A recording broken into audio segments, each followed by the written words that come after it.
Hello and welcome back to my channel.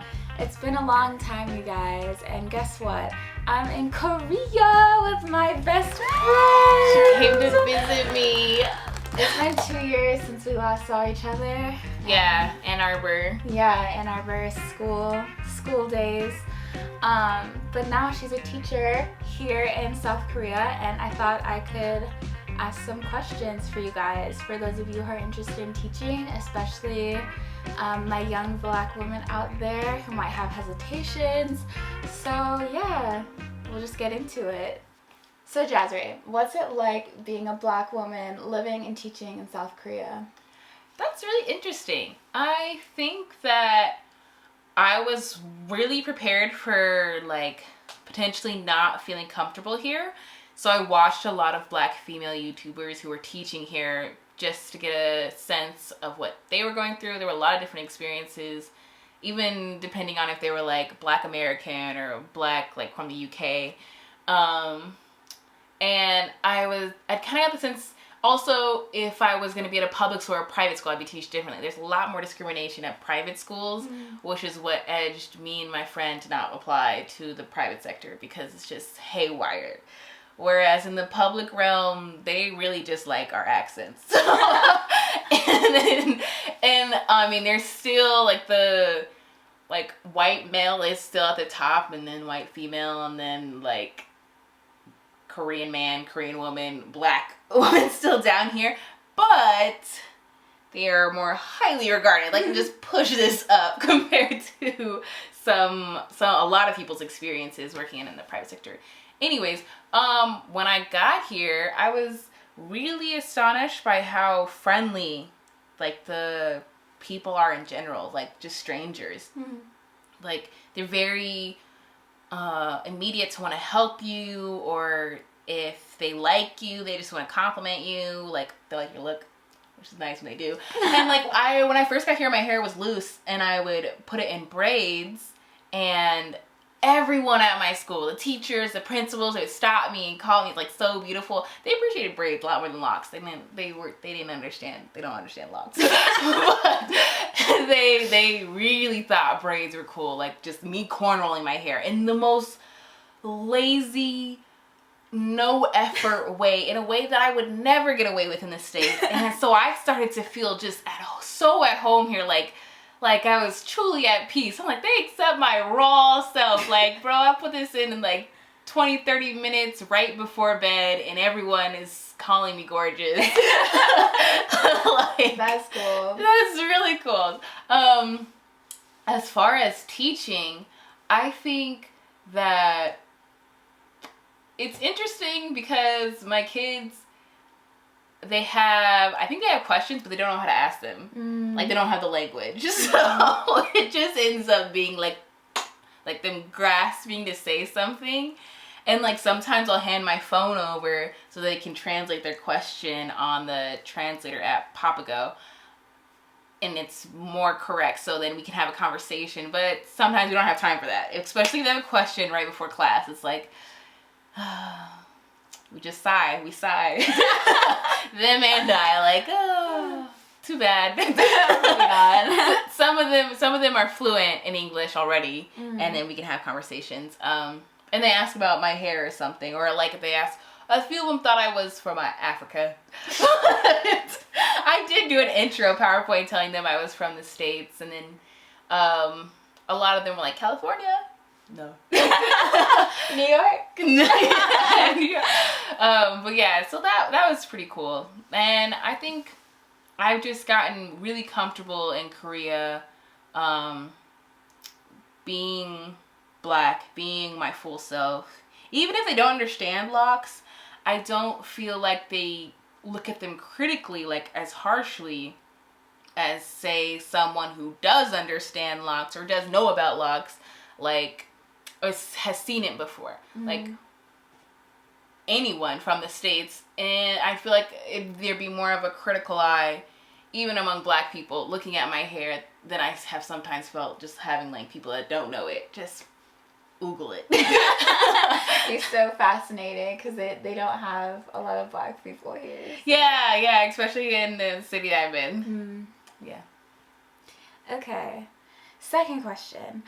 Is it hard navigating the language barrier in Korea? Actually, Korean is one of the easier languages to learn because the phonetics is so intuitive and natural with the lettering. It's been considered using Korean as an international linguistics language because of how simplified it is. Wow. Which I really enjoy. So you can learn the alphabet. It's a big thing online. You can learn the Korean alphabet in 90 minutes. It's super simple. Mm-hmm. But actually communicating, being on a speaking level, to have more than just directional language, that takes a lot of time, and it is a lot easier if you do language exchanges. But it depends on what you came here prioritizing. That makes sense. So our friend who came here, her name's Jen. That's a nickname, so that works. She came here with the intention of working with North Korean refugees. So she had studied Korean before she got here, and then she'd done the language exchange. She joined a class. She spoke to her convenience store lady in Korean. So she was just picking up Korean left and right, and that was her intention before she even came here. My intention when I came here was I wanted to learn Korean. I'd already started, but then I was going to teach and dedicate myself to my other passions on the side. So it was piano and writing and just being in a healthier mental space. And so I thought Korean was high on the list, but then I came to realize it really wasn't. And I feel like that's what I've come across, I've seen with other teachers, is they value and they want to learn Korean. They don't want to disregard this language, because I don't want to be giving my language and not have reverence for the other person's language. I don't want them to think that I think mine's is superior. I don't think that at all, and I hate that might be perceived by them. So I've tried even before I came. But there were more other personal things that started to come in conflict, especially when you're not able to immerse yourself in the language as an English teacher. I feel like if you were coming here and you weren't spending 8 hours a day speaking English, you had more like when you're a student here, our friend who was a student in Seoul, she was spending a portion, half her day or more, in Korean, and then you soak it up. And that's how I felt when I was in Cuba. I was soaking up the language, but here it's kind of the language is at a distance, and you have to reach for it as an English teacher. Where maybe for some it's easier because that is their top priority, like Jen. But then for others of us, if we had other goals in life we were reaching for, some people are doing online grad school or something, it just gets very far away. So then what do you do in order to communicate with people here? How do you manage going to the grocery store, setting up your bank account, or doing these everyday tasks if you don't understand the language? It's a good question. If you are a teacher, like I am, then potentially your school set you up with a co-teacher who will walk you through setting up your bank account and take you, sometimes this doesn't happen, but most of the time they'll take you around your neighborhood, settle you into the different places that you can go, and then most of the people when you're checking out, they show you the numbers and you know what to give them, so it becomes really simple. If I'm still confused, I had to go to the post office with myself and no one ever walked me through that, then I use their translator app, Papago, because then it's the most correct in Korean. Yeah. Nice. Okay, so I'm really curious to know how you compare the U.S. and Korea since you've been here for how long now? A year and a half. A year and a half. Can you give me a little bit of what's different, the pros and cons about food maybe, or relationships, activities, and the worldview of Koreans versus Americans? Yeah, so I would say that here in Korea, something that's very similar is both the U.S. and Korea have a lot of nationalism and there's individuals who may not love the country, but there's a sense that like we're focused and ourselves and having pride. There's a great amount of Korean pride, which is good as for any country to boost them. In Korea, they have 2 navigation maps. They have Kakao Map and Neighbor Map. And maybe there's more, but these are the 2 big ones. And on both, when you zoom out as far as you can, the limit is literally a corner of China and half of Japan. Like, not even all of Japan. And there's, like, nothing else. That could be your whole world. Like, this is your universe. This is your world. Whereas in the States, on Google and on Apple Maps, you see everything. You could zoom into anywhere. You can zoom into Korea on Apple Maps or Google Maps. It just won't be fully accurate, but it's there. But for like Koreans, if there's no incentive for them to download Google Maps or Apple Maps because the ones that work best for them are their Kakao and Neighbor Maps. But those exclude the rest of the world, which is very interesting. That they want you to be fully see them. This is your world. This is everything.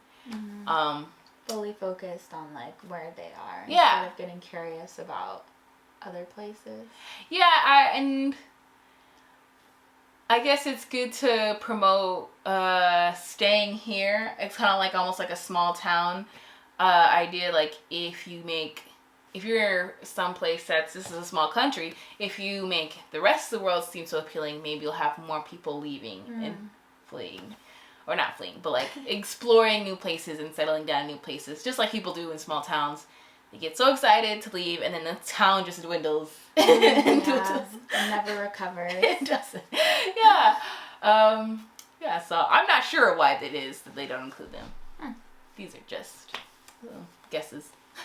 I will say a difference in that same realm is that while we have pride, sometimes we also have neglect of other countries, or like of our impact on other countries.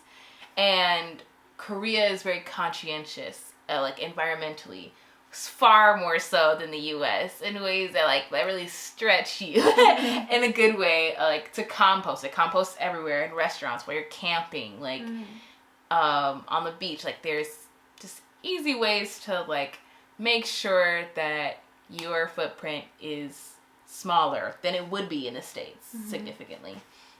As far as food, when you go out to eat, when I first got here, I didn't want to go out to eat that much because in the States, there's just not healthy options. So you get kind of conditioned to think that like going out to eat, like you can eat healthy in the States going out, but it's really expensive. But here, you can go out to eat, you can have a ton of very healthy side dishes, and it can be like a quarter of the cost of like the States.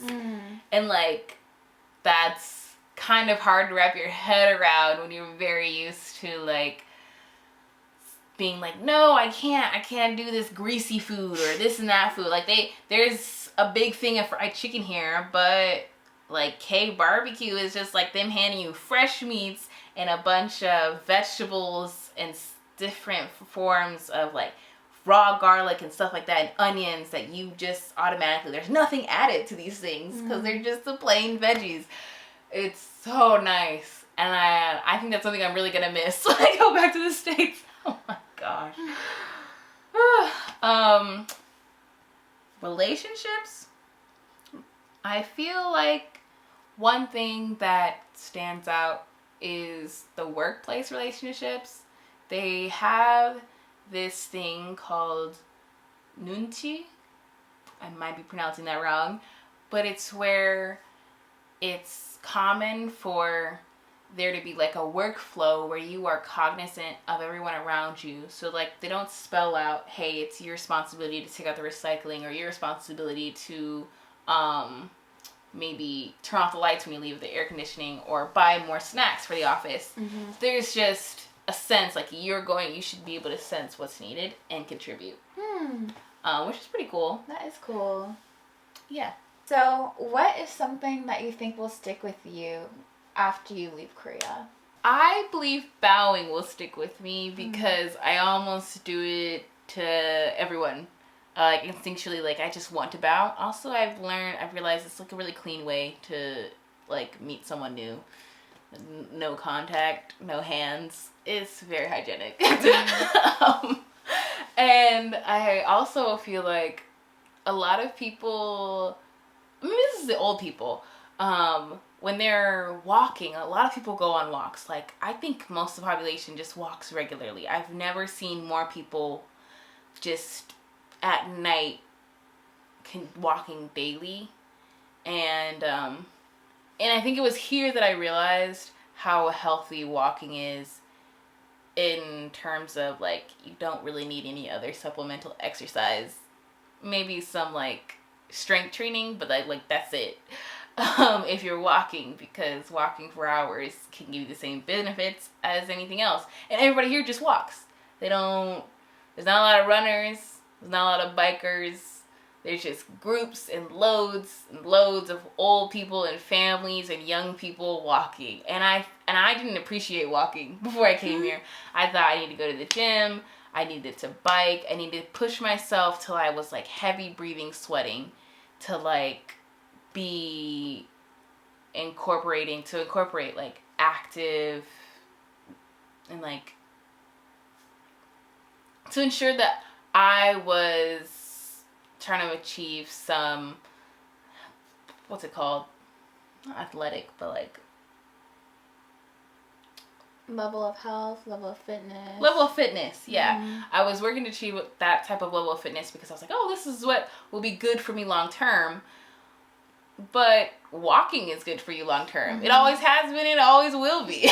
Like, yeah. I don't need to strive to walk like a marathon. I could just try to incorporate walking multiple times a day. Maybe I won't walk 10,000 steps. I'll walk like a quarter of that or maybe a fifth of that, but I walked. So it feels a lot less stressful. It's a lot in a far easier way to live a healthy lifestyle. So here's the last question for you, and I feel like it's pretty common, but what is one thing that you wish you knew before coming to Korea, or what is one thing that surprised you about coming to Korea that you might not have known from watching videos and researching on YouTube?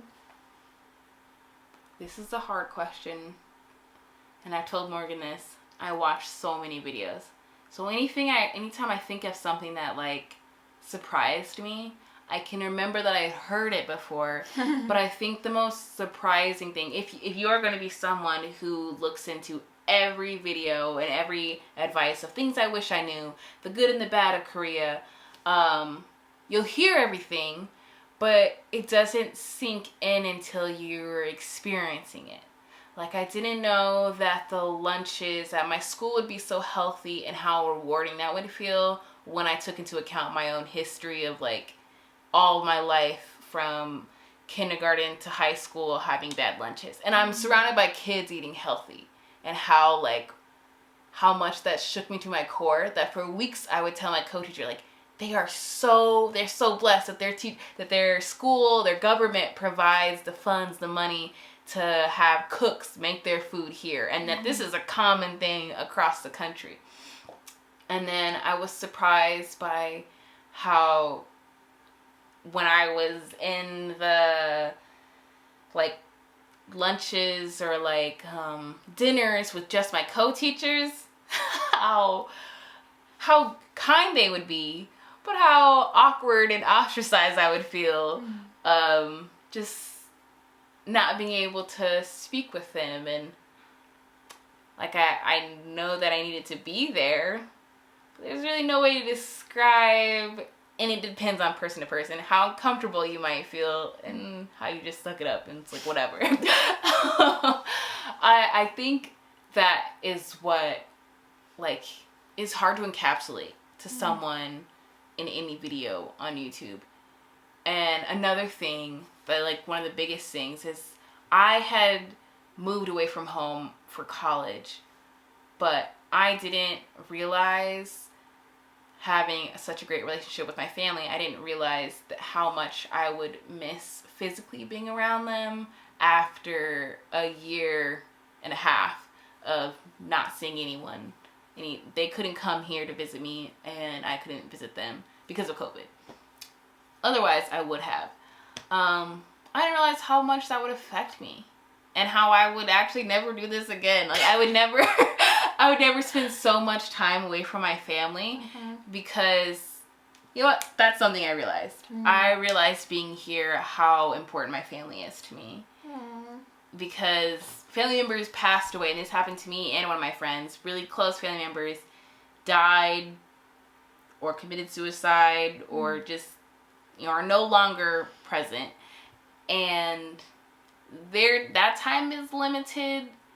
And I want to have great life experiences, but I don't want that to come in between the people that I love the most, being with them. Yeah. That was so beautiful. Thank you so much for watching this video. Stick around. You'll see Jazzaray and a couple, because I will be documenting our next week in Korea together. We're going to a bunch of cool different places. And Jazzaray also has her own channel. Yes! You can find me, Jazzaray James. Yeah, the first video is all there is. But actually, by the time you're seeing this, there may or may not be more. There will be. I actually, just kidding. I have all of my experiences from when I initially came here. Very old footage. Took me a while to post it. But yeah, that's all there. Yeah, so her info will be in the description box down below. And thank you so much for watching. If you have any comments, questions, or overall things you want to know more about her, about me, you can ask them in the comment section. Subscribe! Don't forget to subscribe. Like this video if you found it helpful. And I'll see you next time. Bye!